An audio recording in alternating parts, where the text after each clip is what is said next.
Hello there, Mike the MC, bringing another self-care video. Today I'm going to talk to you about toxic religion and this idea of, okay, does the faith have you or are you in charge of the faith, right? And I think there's a bit of a balance between the two. But something to consider that I want to bring in this conversation is, I feel like there could be times where we want to uphold our values in front of people, or we want to argue our case. And then you think, okay, if you're trying to win the argument, what was the point of that connecting with your faith? See, are you going to use your faith, your values, your stance for your gain? And that is what I'm driving at in this video, right? How can you tell the honest teacher from the hypocrite and the hypocrite from the honest teacher? And how do you find that healthy balance with your faith and what you believe in your values?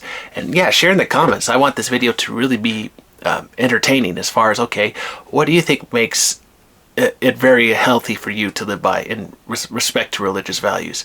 I think, I would argue, if you are able to read about your faith, look at your history, look at the famous people, look at the books of today and the past, and you think, okay, so from my perspective, I like to read the Bible, I like to read my history, but then I got to read what's popular today. Right? What are the issues today that need to be addressed? I would argue it's the family life, trying to have a healthy dynamic with families. That way we are raising our children very well, especially with all this technology and other influences in the world. But then thinking about other issues such as, okay, politics, race, economics, education, right? You could go on the list, so forth and so forth. And then how does your perspective, your value, is religion a part of that? And how does that religion, the religious side of you, play into the rest of it? Okay, so I would argue, for my perspective, when I know my history, when I know the famous people of the past of my faith, when I know what is being talked about by my contemporaries in today's world, okay, I can now have my own opinions and my own ideas. I can come up with some theories, then argue about them, and then say, okay, maybe that makes sense to me because I can see where this is leading to. And so this one I'm trying to argue with in this regard is, I think if you allow the faith to dominate your thinking, that you can lose yourself, you can lose your focus, you can lose your edge of why you had a faith in the first place, right? Do we look at the faith as a guide? Do we look at faith as kind of like something to lean on? Like if you're falling back, like, okay, I need some help here, or I need to lean back on my values, or else I'm going to tip over and I'm not going to have something to stand on, right? I think there's a bit of that balance where the faith will help you stand up, but then you yourself have to make sure that you are not abusing the power that is granted to you. And I think that has to be the influence, the major driving point here with the video. Do not let yourself become a sheriff or an abusive person just because you may know something other than another person that they don't know. And to be a good listener, a great teacher, to know that, okay, maybe I know a lot of information about my topic, about my faith, but that doesn't mean I have to go and become some overzealous sheriff to discipline, right? That is where St. Paul comes into play, and I thought his example is very true, where I liked him so much, where he realized, okay, yes, stand up for the faith, but that transition from where he was persecuting the Jewish people to now supporting the faith for all people, he realized, okay, that love has to really strike the heart in order for you to be free of your agenda in the moment. And for him, it was about purity, right?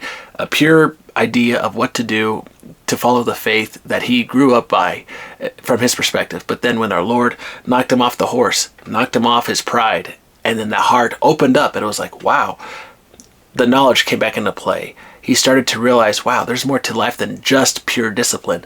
There is a love, there is laughter, there is joy, there is sympathy, there is happiness. There's a lot more to a faith than just dominant law and rigor, right? There has to be some bit of joy with that law, right? I would argue that the law can support the joy, but then that joy has to come back to the law and say, hey, remember, there's a reason why we have these laws, for all the protection and for the love of other people. And if we're going to help others who want to know more about the faith of whatever your faith is in general, you have to have that open door. And you yourself are the representative. And as a representative, do you allow your values then to be discussed with other people, to where then you can have a good conversation, and then you're trying to tell people, okay, this is what I think, this is what I believe, but now it's up to you what you want to decide.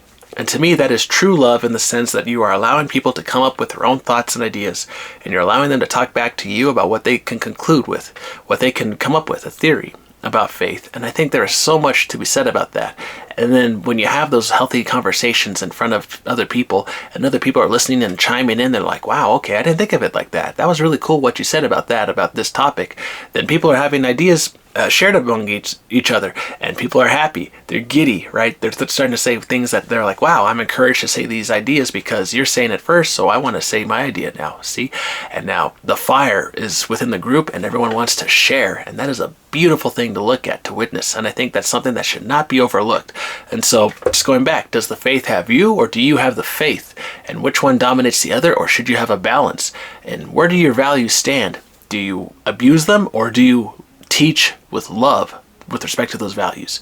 Are you a good listener and a good teacher? And do you help other people as far as understanding concepts in reality in the world around you? And I think when you learn how to teach with love, and you start to open your heart to more than just the law, but then to the joy and the love of passion of being alive and to see the good in the world, I think that allows your values to really stand out. I would argue that, but just tell me what you think in the comments. I want to know your perspective. But alright, everyone, hope this video finds you well today. Be strong, courageous, don't give up. Always remember, you can have a conscious idea about things. Follow your values. Be true to what you believe. But always remember that love and the law can go together.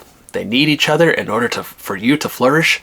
And when you have your idea about something and you stand by it, but when you help others understand where you come from, then healthy conversations can come about and hopefully change the world for a better place. Just something to consider.